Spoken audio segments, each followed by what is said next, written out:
Hey, what's up, everybody? My name is Sage Lewis. This is the Sage Against the Machine podcast, episode 101. 3 digits, baby. Can you believe that? 3 digits of this nonsense. Yeah, man. Anybody can say anything these days. Anybody. I think that's good. Except you really can't, you know? There's a lot of people that are trying to squelch speech. They don't like. I get notice every so often from different services, Facebook, YouTube, that I have said misleading or untrue things, and which I find odd. Oh, hey, everybody. We're going to try something new. We're going to try calling into the show. Okay? If you guys want to call into the show, if you don't want to just, say hi and talk on chat, let's try it. I'm going to put the call-in information over there. You can come and join me on, that's Google Meet. You can call in on the phone. You can call in on the Google Meet, and we can talk that way. So, sometimes I'll listen to this show, and I'm like, ugh, so boring. So boring. Just me yammering. And I know that other people do it. It's fine. But I'm like, I don't know. I just maybe a little variety. So anyways, yeah, you want to talk? You want to call? You want to stream on the show? Just come to those little things that I just put in the live thing. Yeah. Cynthia. Okay. All right. Good. Actually, let's get right to the important stuff here. Cynthia says, what does Cynthia say? Cynthia says, tell people to vote for Coca, Gorilla, and Dogs. They be the best ones for the offices. I'm all for that. I'm 100% voting for animals for office. If you can tell me what they're running for, and I would be happy to do it. This is not Cynthia. I'm sorry. It's Cynthia. I'm sorry. Have clowns in our police as police officers. Also love it. I love it. This is the beauty of trolling, like, why does 4chan and the right get to have all the fun? Why can't the left have fun? I mean, I really truly believe that Donald Trump was just for the lulz, like, why not put Donald Trump? And then he won, and they're like, oh my God, this is the greatest thing ever. And I honestly believe, this now, that there is a certain section of the Trump supporters, that know that it's all a lie. They know that the, that Biden won. What do they think that Ted Kennedy's going to come back and run? Let's see. Hold on. QAnon and Kennedy coming back from the dead. It wasn't Ted. No. Okay, yeah. See here. Check this out. Why hundreds of QAnon supporters showed up in Dallas expecting JFK Jr.'s return. So, in rainy Dallas with temperatures dipping in the low 60s, hundreds huddled on umbrellas, flags, and signs wait for history to be made on Tuesday. Some even brought folding chairs. That's how you know serious they were. At the site overlooking where President John F. Kennedy was assassinated nearly 6 decades ago, scores of QAnon believers outfitted with Trump Kennedy 2024 shirts, flags, and other merchandise. So they went to this place waiting for John F. Kennedy to, I don't know if he was going to come back from the dead or, I don't know. It said the prophecy foretold online did not come true. It says who has been dead for would appear at that spot, emerging from anonymity to become Donald Trump's vice president from the former president. See, so like this stuff, this is what I believe. I believe there's a section of these supporters that put out this stuff and they think it's hilarious. And then I do believe that then certain people believe it. And so I just think that it is, I think they're trolling their own people. And then I do believe that some people believe it. And then they watch what happens. And I think they think it's hilarious. I do believe that there is a certain contingent of Trump supporters that don't believe that truth matters.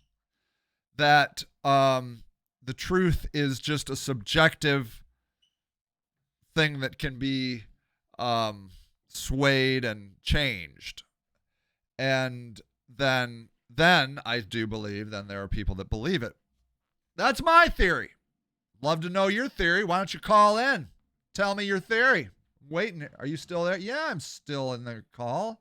Just because nobody's there doesn't mean I'm not there. Of course I'm here. Don't be silly. So yeah, that's my theory. And so to Cynther's point, absolutely. Let's get gorillas and dogs and clowns.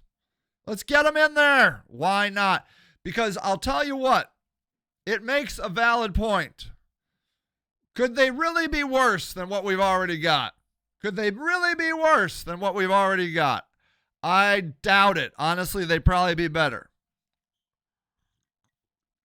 I think they would be better in some cases. We repeatedly get the short end of the stick on leadership. I was talking to a woman today, I'm not going to mention who she is or where I was, in case I don't want to embarrass her.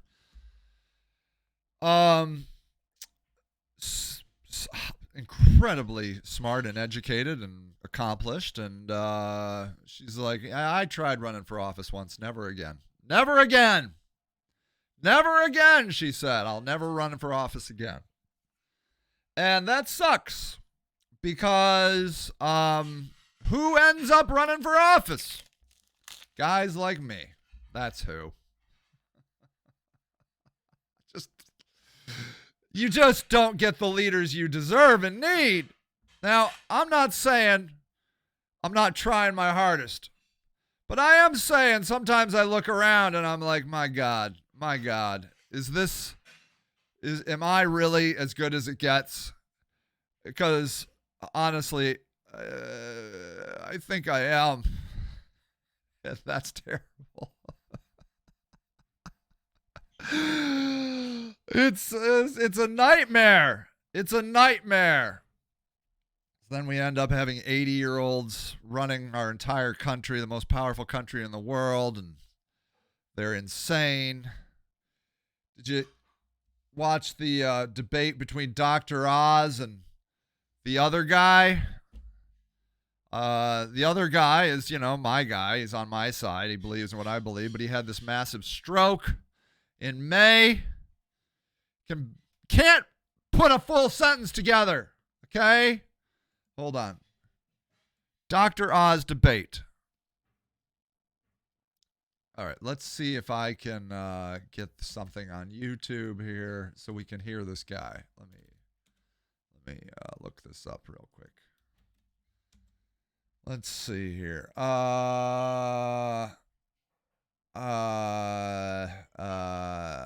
Painful to watch, this guy says. Okay, yeah, so here, watch. Behold, the worst televised debate between two politicians that has ever happened. Sky News. All right, hold on. The worst. In Pennsylvania, would you want this hardcore leftist to be your next senator? Because I think anyone who watches this will say, hell freaking no. Let's start with, how does he go at the very start of the debate? What qualifies you to be a U.S. Senator? You have 60 seconds. Hi. Good night, everybody. There it is. Ha!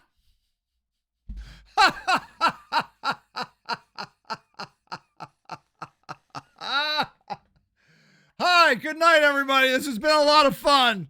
Hope we can do it again sometime. Let's hear it some more. I'm running to serve Pennsylvania. He's running to use Pennsylvania. Here's a man that spent more than He's reading off a teleprompter, $20 million which is, I guess, fine. of his own money to try to buy that seat. I'm also having to talk about something called the Oz Rule.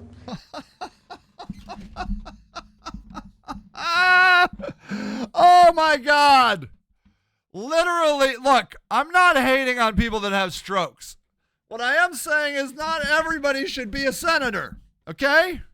There are certain basic qualifications, like being able to put a noun and a verb in the correct order, to read a teleprompter. Look, I am sorry this guy had a stroke. I am sorry, okay? But this guy is running for Senate. Let me watch some more. Hold on. That if he's on TV, he's lying.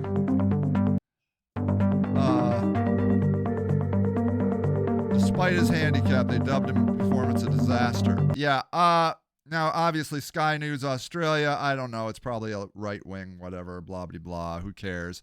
But that's uncomfortable. That's uncomfortable, and my whole point is that you know, is that all we have?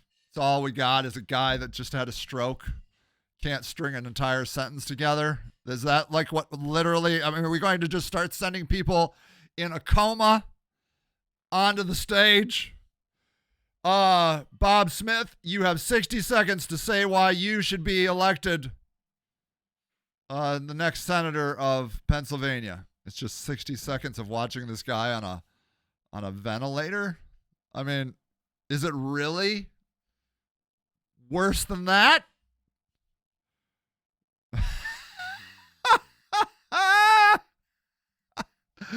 Shannon, what's up? We need people in office that know what the streets are like so they can actually make a fucking difference, because if you haven't lived it, how can you understand it?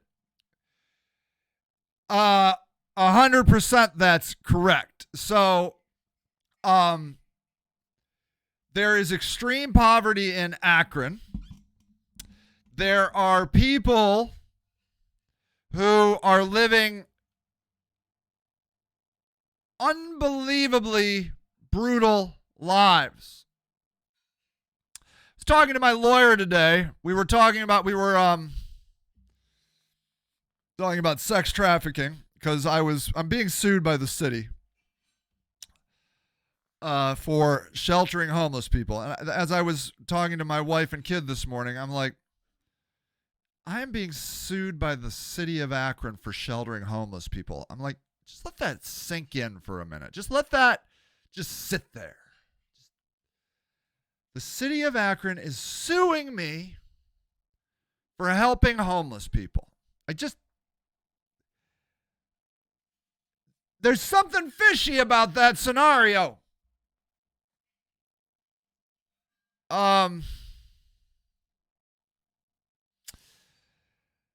So at any rate, I have to go before this magistrate who's wonderful. I have to go for the city of Akron people who, like, they support zoning. They love zoning.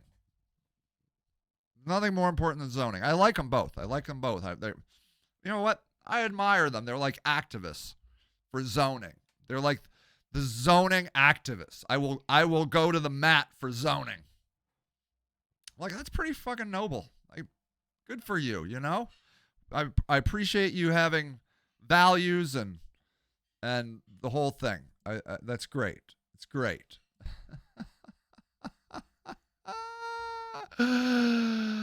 It's great. I'm happy for you. Anyways,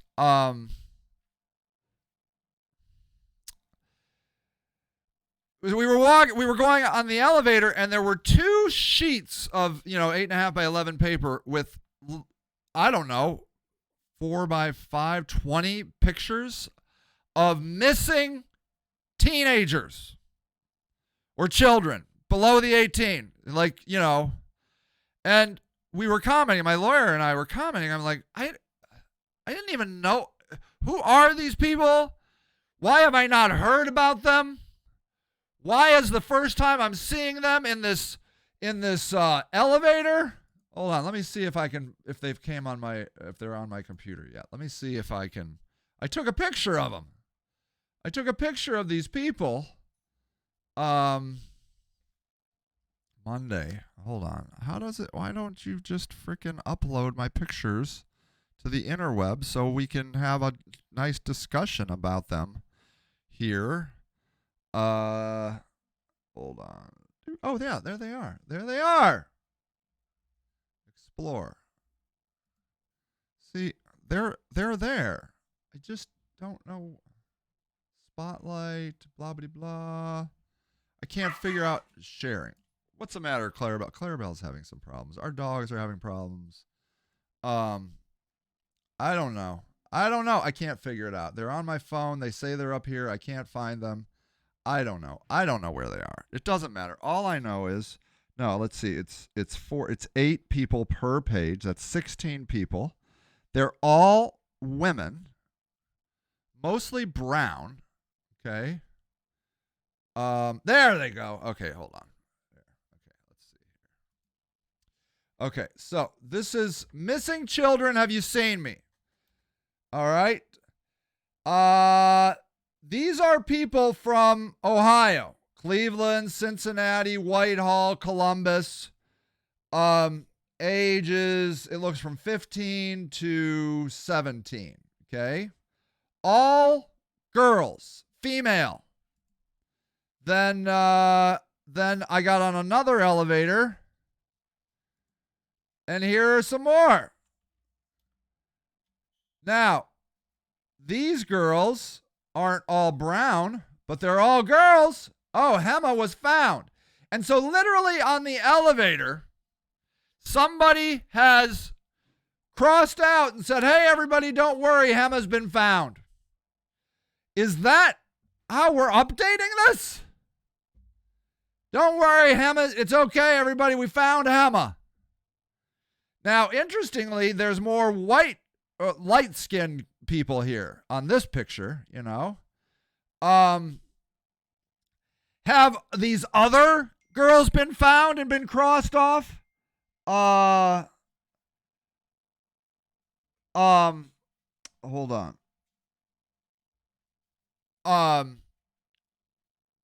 Are they on another elevator where, like, don't worry, everybody? Is there an elevator in Mentor that said Hayden's been found? Where do we learn about these people? This is the National Human Trafficking Hotline, SOAP. Okay? And what I want to know is, how is it me, who's an activist for humans, not know about these girls? Didn't know about Hema Damala from Akron, missing since June. Okay, when was she found? Is she okay? What happened to Hema? Does everybody know Hema's been found? Who else? Who else is missing? I just feel like crossing them off in the elevator is not the most sophisticated organizational process.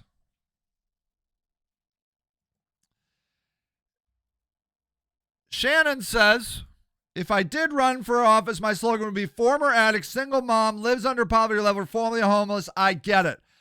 My God, Shannon, would you please run?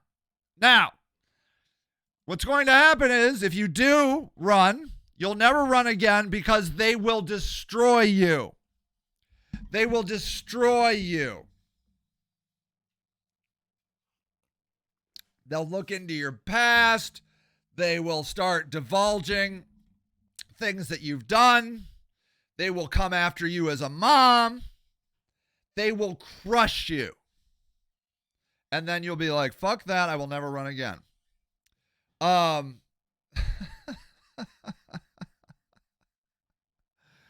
They are evil, terrible people. They don't care how they win as long as they win. Okay?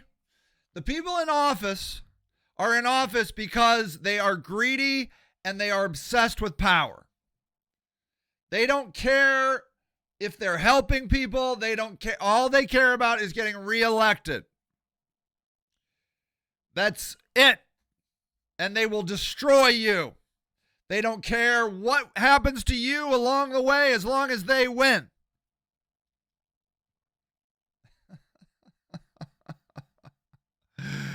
They're terrible, terrible, terrible people, politicians are. Terrible.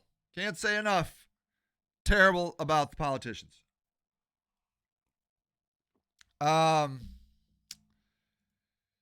Shannon says, my dad and I have been roundabout. I know what they'll do. I have been threatened already in no certain terms. Yeah, I believe it. I believe it.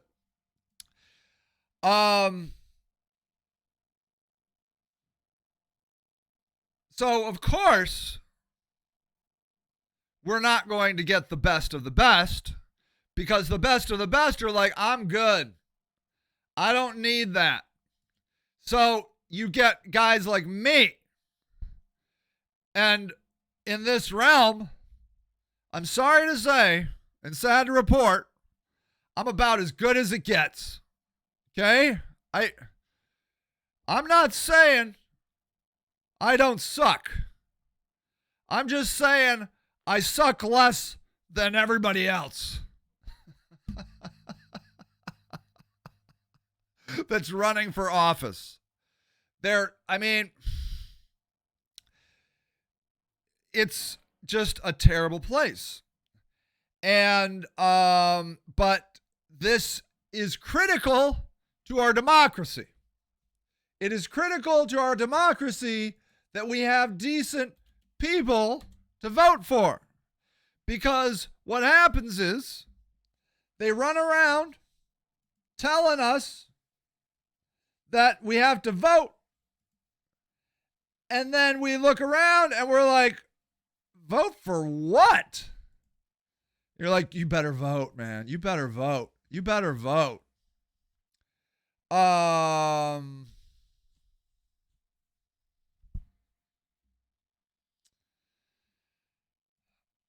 then, of course, we have low voter turnout. We have black men, the lowest group of people that vote. They're like, why? Nobody cares about me. The only people that want me in jail longer than the Republicans are the Democrats. Got to be tough on crime, which means we gotta put our thumb on these black men. These black men are suspicious.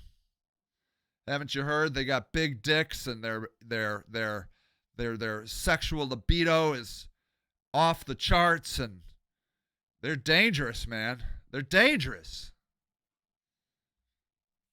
Look, that's the underlying comment we've had since what was that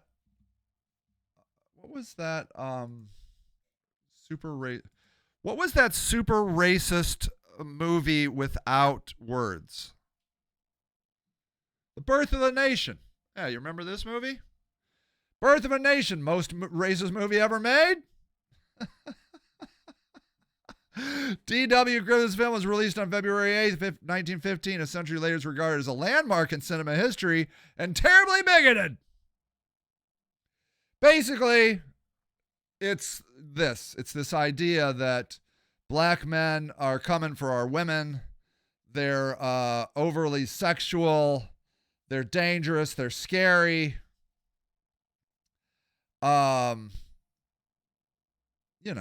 And then the KKK comes out and saves the day.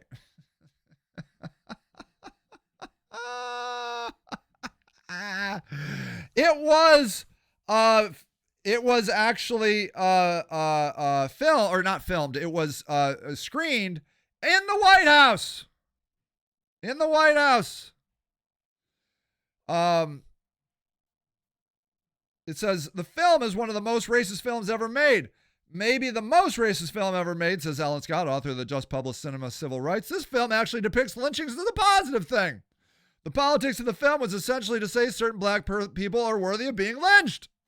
In that sense, just in that sense, it's extremely racist. Professor Rice, who also finds specifics of the black man who's lynched troubling. He's the black rapist figure who is stereotyped as the black man whose eyes are only for white women. There he is. Look at that scary guy.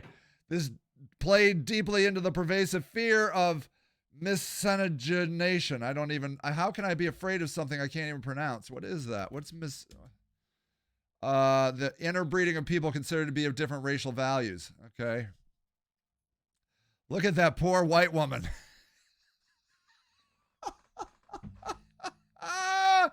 Whatever role D.W. Griffith may have played in bringing a racist film to the screen, the root of much of the bigotry can be located in the source material, a racist text called The Klansman, written by Anyway, I'm telling you.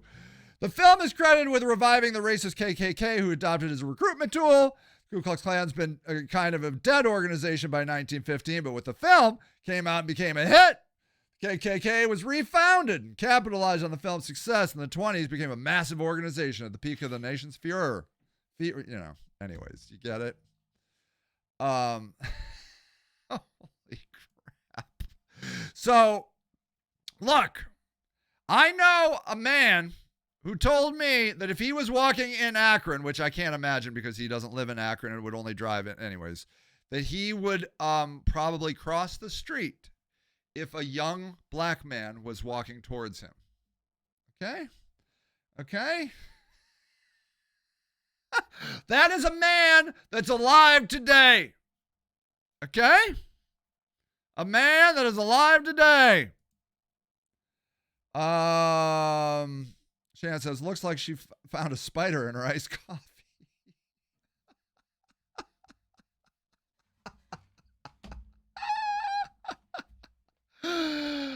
Oh. Wow. Just wow. Okay. Screened in the White House, ladies and gentlemen. The White House that slaves built. Okay? All right? So, no wonder black men are like, fuck it, I'm not voting. I mean, who do you want me to vote for? Joe Biden? Joe Biden is the guy that put me in jail the first time.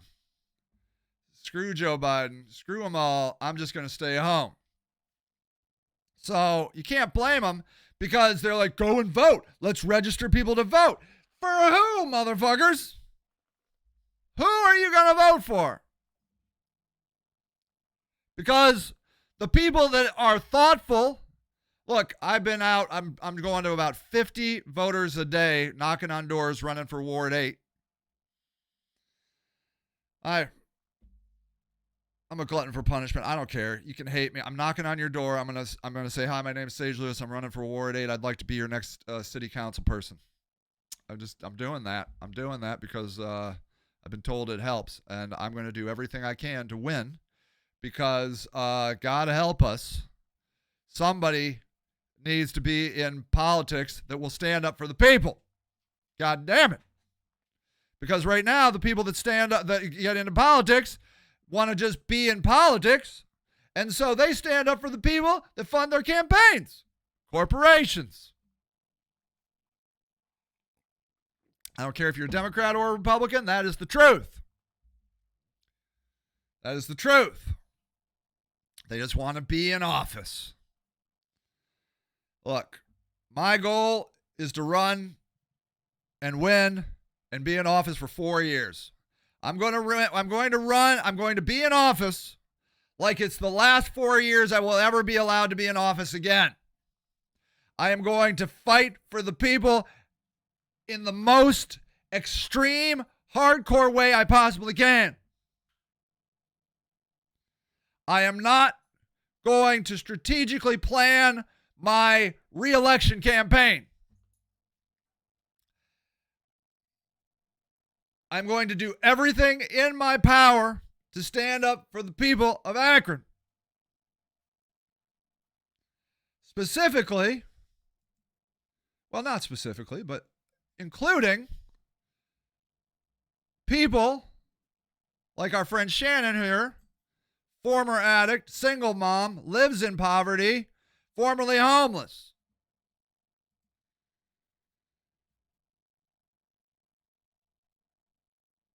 I have never been homeless.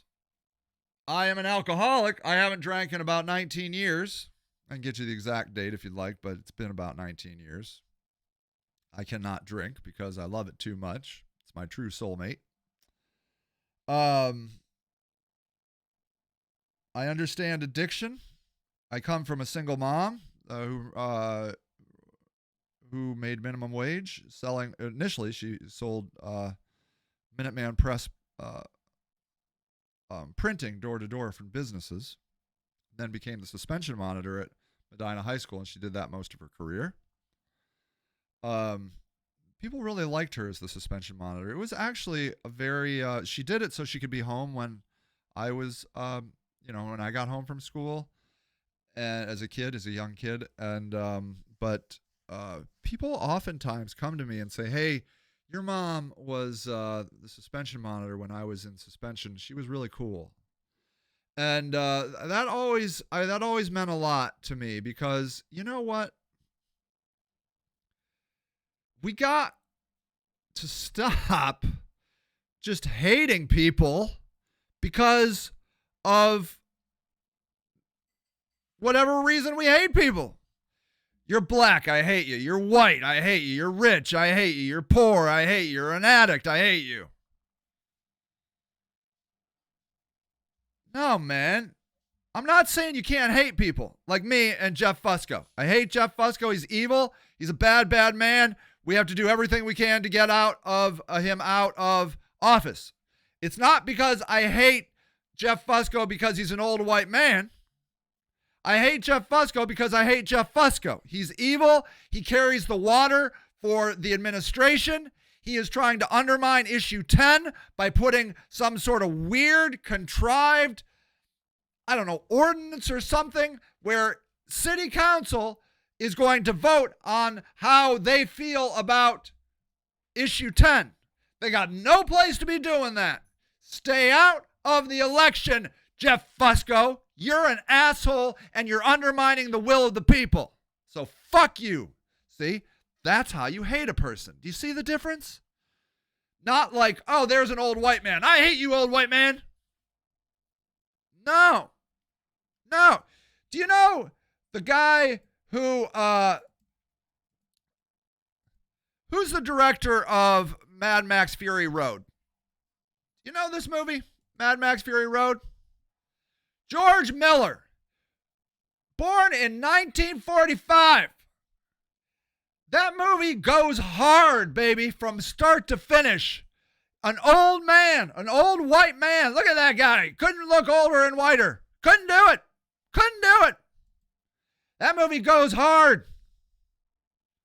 George Miller. See? I don't know. Maybe George Miller is a terrible human, but what I know about George is he made this and Happy Feet. Jesus Christ. Can you believe that? He made Mad Max Fury Road and Happy fucking Feet. God damn. If you don't love George Miller for at least what he does from films, you don't love films. Again, I don't know. Maybe you can change my mind. Maybe you can be like, no, George Miller eats babies. And to which point I would say, I did not know. I guess I will now have to rethink my thoughts on George Miller. I don't know. I must not hate old white men. I must judge them by the content of their character. George Miller, based on what I know, I love you. Jeff Fusco, based on what I know, I hate you. You can suck a big dick. See? Do you see how I'm doing this? We need to learn to hate people one-on-one. It's okay to hate people. It's okay. They deserve it. Some of them. Okay? But we can't just hate people because they're addicted. We can't just hate people because they're homeless. We can't hate people just because they're billionaires or they have no money. We got to get to know them. Okay? Don't judge me by the color of my skin, but by the content of my character, said some guy once. Come on. I know it's hard. But you got to do it.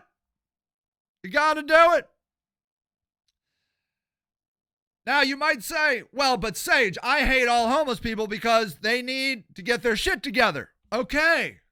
Now we're on to something. Are you saying that all homeless people are just screwing around, being lazy assholes? Okay? Are you saying that? Because now we can have a conversation. Because if they are, maybe I can be like, yeah, you know what? Fuck those lazy fuckers. They are just sitting around doing nothing. Just sitting around, just sitting in their stupid little tents, doing their stupid little shit, when they could be getting a house. They could be getting a job. Right? They're just sucking off the teat of the tent fairy.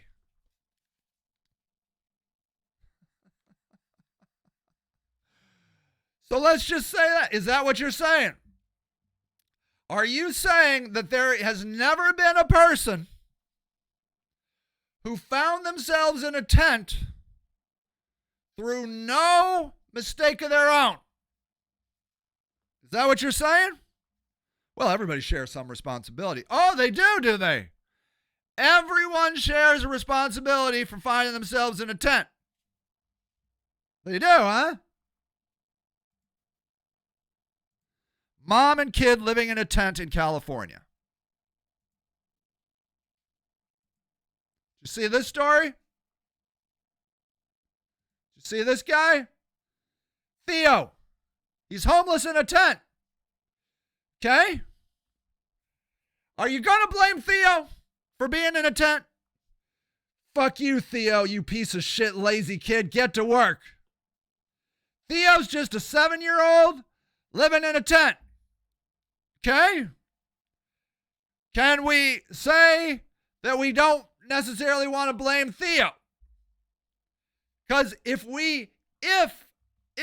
and this is where the slippery slope is going to come, if you can say, well, okay, it's not Theo's fault he's living in a tent, then what if I find another one, and another one, and another one? Okay?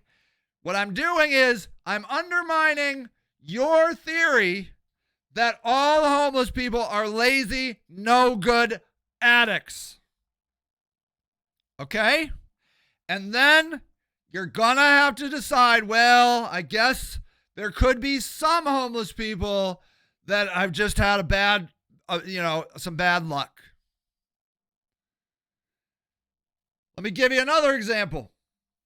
A friend of mine came to me who's lived in a tent before. He came to me wanting a tent last week. You know why? Because he was living in an apartment, paying his rent. And it turns out the person he was renting from was not the actual owner of the house. The guy he was renting from was a squatter. And the actual owner of the house showed up and threw them all out. Okay? My friend was paying rent. Do you understand? He had nowhere to go. He has been thrown out of the Haven of Rest, the only men's shelter, for life. I can't remember. He did something in 1989 because that was my first thing. I went to him and I said, why don't you just go for tonight? Because it was cold. I'm like, why don't you just tonight go to the Haven of Rest? He's like, I can't go. I've been thrown out for life. I was thrown out in 1989, 1998. I can't remember. He's never allowed back in the Haven of Rest. And I can't remember what it was. It was sort of a silly thing. It wasn't like he beat up somebody or it was he violated, I don't know, curfew or something. I can't remember what it was. So now we have a person. Here's our second. We have Theo, who's living in a tent, 7-year-old Theo. Now I got a guy who has been just thrown out of his house. He was paying rent on. Turns out he was paying rent to the wrong guy. And he cannot go to the haven of rest because he's been thrown out of there for life.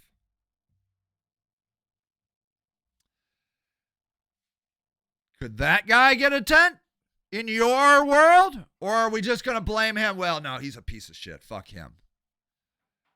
Okay.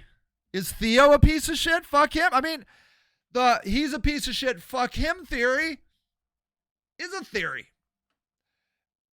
It's the Hitler theory, of which, not my choice of solutions, but I'm very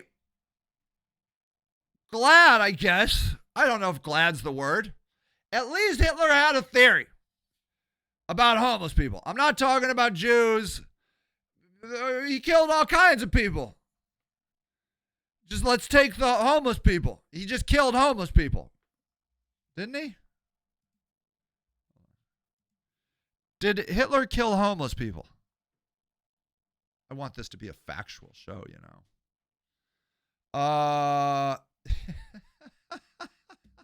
Look at this. Washington Post says GOP lawmakers say homeless people should look to Hitler for inspiration. Oh yeah, this is no. Oh yeah, that's not that. That's weird. That's fucking weird. Let's see. This one says vagrants and beggars in Hitler's Reich. The years of depression in Germany brought unemployment, destitution. There were some 3.9 million unemployed. Were dependent on other rates. I don't know. Under 30, young people were completely excluded from state unemployment and crisis benefit. I think he killed homeless people. Didn't he? I think. Okay, what was life like for a homeless person in Nazi Germany? Well, during the campaigns against asocial elements, homeless persons had a good chance to get state-provided accommodations. Oh, really? Nice little barrack, nice barbed wire fence all around. Oh, I see. Oh, it's a joke. It's a joke. And a healthy regime of strict discipline and vigorous work to teach them about the importance of work that inside. In short, homeless persons had a good chance of seeing concentration camps from the inside. From 1936 to 1937 onward, you were likely to be classified as antisocial, strictly speaking asocial, and would probably be sent to a concentration camp. On the whole, people who had been homeless for any length of time found it particularly hard to get accustomed to the routine and rigors of life in the camps and perished soon after arrival. So there you go. Concentration camps. Okay?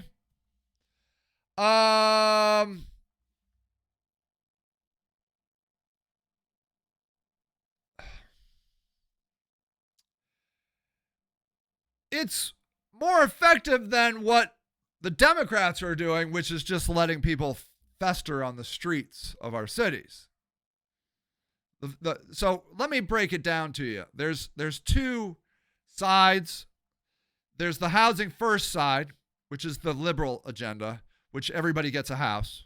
Everybody gets a house. I mean, literally. I'm pretty sure if you're homeless for a day, you get a free house. I think that's housing first. And then the conservative side is service first, which is, hey, man, you got to get treatment. You got to get addiction treatment, mental health treatment, blah, blah, blah. I tend to side, actually, on the service first people, but I got to be careful because these people could end up in concentration camps.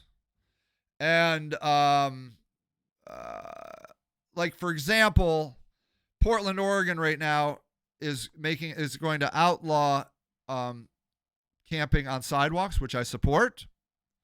And they're going to make, I think, 3 mega camps. Now, the problem we have is that we'll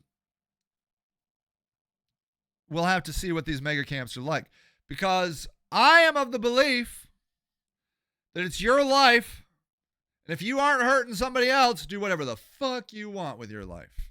You want to do drugs? Do drugs. You want to have you want to sell sex? Sell sex. Not on me. Not my business. Not my business. Now, my personal theory is I believe that we need tiered approaches. I'm all for encouraging people to act in in a socially positive way. I am. I'm like, hey man, could you work? Well, why don't we? Let's try and get you on a path you could contribute to society, because I don't think it's totally fair that you just get to sit around doing nothing when you're mentally stable and you could do some sort of work. But I mean, like, look, if you can prove to me that you have some sort of explosive disorder, you can't work in group settings, you can't work in a job, which I've known people that are disabled because they can't hold down a job, and it's been proven that they can't, which is a different situation altogether. But if you can show up to work and, do a job, let's get you a job. Or I got a tent for you over here, and there's porta potties and there's trash service, but that's about it. There's going to be security. You're not going to be able, people aren't going to be able to beat you up, and you're not going to be able to beat up other people, and you're not going to be able to steal from people, and hopefully people aren't going to steal from you. And then what do we do when those people, because they will come, I guarantee, the people that steal, where are we going to put them in my plan? It's going to be problematic. I believe, honestly, that we're going to give them 10 by 10 dog kennels outside of these organizations. They'll be able to come in for if there's services or whatever, but maybe not. But they'll be safe in their little 10 by 10 dog kennel that they'll be able to lock and leave, but they can't come in. They still deserve a tent and a place to be safe. But I got on video 2 homeless people right now that just stole from me. I have it on video. So, they're out. They're out. Because what am I going to do? It's very frustrating for other homeless people when other homeless people are stealing from them. So they got to go. They got to go. But I'm not saying we can't. They either, if you can't put them in jail, then we got to have a place for them to live. I'm telling you. That is the contract, I would think, with society. That if we're going to have a society, a group of people working together, everyone needs a place in society, a place they can go. And by just leaving them on the streets, you are hurting other people in society. It's not fair. It's not fair for the other people to be like, well, we can't find a house for them, so we're going to just let them live on the streets. No, I can't say it enough. That's wrong. That's not fair to the other people. But they do need a place to go. And the problem is, liberals don't like tents. And so they're like, well, we have no place for them. I'm like, well, that's actually your problem, because my solution is we create camps. Okay, we have different camps. You're not locked in there. You can come and go, but you can't put a tent on the street. You can't put a tent on the beach. No. You can come to the street. You can come to the beach, but you're not going to put a tent there. And if it's legal for you to sleep on the beach, you can sleep on the beach without a tent, unless it's legal to have a tent. But no. But it's the liberals that are getting us into this because they believe everybody just needs a house. And since we don't have houses, then we're going to have to let people rot on the streets, which infringes on the rights of other people. It's ridiculous. So believe it or not, I actually am siding more on the side of services first, that are putting up these camps, and which is like this liberal or this Portland, Oregon thing, which I'm in support of. But yeah, let's see. Shannon says, it comes from bad adult decisions. I trusted someone, and this trust came to the end result of me becoming homeless. My grandfather always told me, don't trust anyone, not even me. Human nature is to take for self-interest and self-preservation, screw everyone else. That's powerful. That's powerful, Shannon. Your grandfather learned some hard lessons. That's some hard truth that your grandfather doled out on you. And I'm not saying your grandfather is wrong. I'm not saying he's wrong.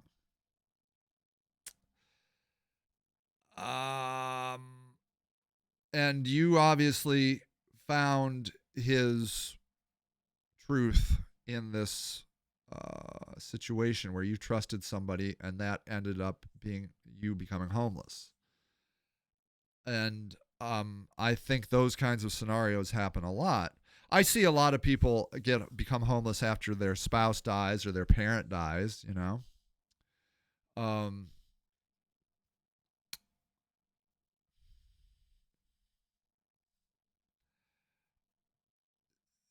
Human nature is very self-interested with the self-preservation and screw everyone else. It's true that is, but I'm here to tell you that I mean, are people that you love going to disappoint you? 100% all the time. They don't necessarily mean it. Now, I'm not saying in your case that you weren't betrayed in a bad way in your situation. I don't know your situation, but I'm imagining this is not that. It's not just a mistake, you know. I imagine your situation was cruel and unfair and mean and vindictive and all that. But yeah, are people that love you very much going to let you down? Absolutely. I don't think that's a reason, that in itself is a reason to not trust people. But because it is going to hurt, right? They're going to let you down. They're not going to show up when they said they're going to show up. They're going to, you know, you need help and they're not going to be there for you. They're going to forget your birthday, you know, things like that. And those are bad things, but they're not malicious. Typically, they're ignorant and they're myopic and selfish for sure. But I think that one of the lessons we're supposed to learn in our time on Earth is that we have to find some people that we can trust. We have to find because that's wonderful. It's a gift. I think. Maybe that's a lesson you're supposed to learn, Shannon. I don't know. I believe we're here to learn lessons. I really truly believe it. I don't know why. I mean, I have some wacky theories, you know, reincarnation, that we're meant for something after this, but I certainly can't prove that, and it's just something I like to believe. It helps me make sense of why we're suffering and why we're trying to learn things, you know. So, you know, but yeah, I'm sorry that that's what the world is teaching you, that you can't trust anyone, because it does definitely teach you that. The lesson that I personally learn is that I have a hard time with is nothing changes and it's all hopeless.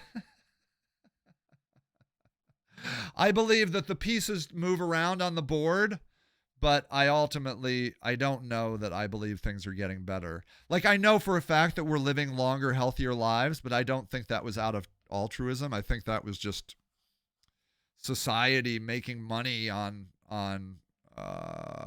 you know, medicine. And I don't think, you know, I think we're proud that we live longer and healthier lives, but I don't think it was done from a place of love and compassion.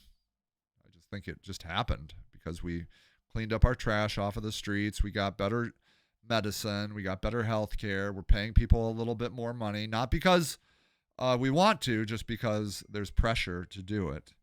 Stuff like that. So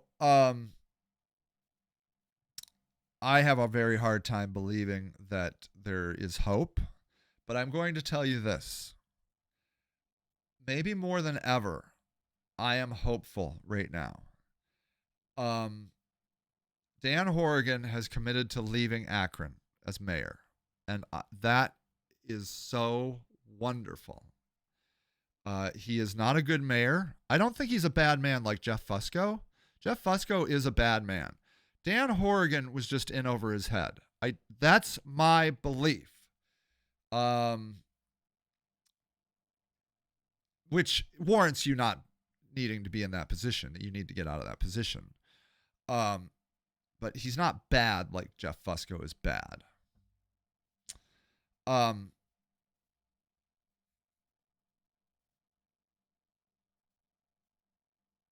He was focused on parks, which I think that was what mayors were told to focus on.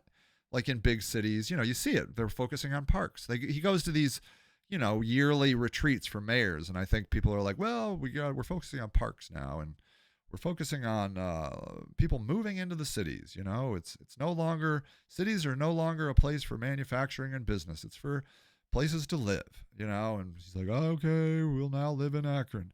And those things aren't bad in themselves, but it was to the point of ignoring the other things. I had 75 tents on my land, and the only problem they saw was me. Not that I proved that there was a homeless problem in Akron, Ohio, just that there was a Sage Lewis problem. And they continue to believe that. Last week, a librarian from the downtown library called me, and there was a woman who had been, kicked out of her house. And this librarian called all the shelters in Akron, and they were all full. And she's like, I don't know what to do with this woman. And this woman had never been homeless before. And there was literally nowhere to go. And if I can prove that there is no place for a homeless person to go, then what is the answer? That's all I want to know. Well, they won't answer that. They won't answer that because it puts them in a bad spot. Because then, what does that woman do? She has nowhere to go. All the shelters are full. And a librarian is calling me, asking me if I have any ideas. And now I have signed a piece of paper that says if I put a tent on my land, I will be held in contempt of court, which can include the magistrate can determine fines and or jail time. Okay? It does not matter that this woman has no place to go. What matters is I have violated zoning. Zoning is more important than that woman. Okay? And that's as clear as the situation is today as I can make it. Ask them, ask anyone where this woman is supposed to go if there is no shelter. I just want to know. That's for 8 years. That's the only question I want to know. Where does a person go that has nowhere to go? Can anyone in Akron, Ohio, answer that question for me? Because now I have signed a piece of paper that basically says if I put a tent on my land, because that woman had nowhere to go, I am in the wrong and I will go to jail. And that is where we are in Akron, Ohio. All right, everybody. I love you. I love you. I love you. We are going to change Akron. Shamus Malik for mayor. Sage Lewis for Ward 8. The people are coming. Come on, man. We can do this. I love you. I'll see you. Bye.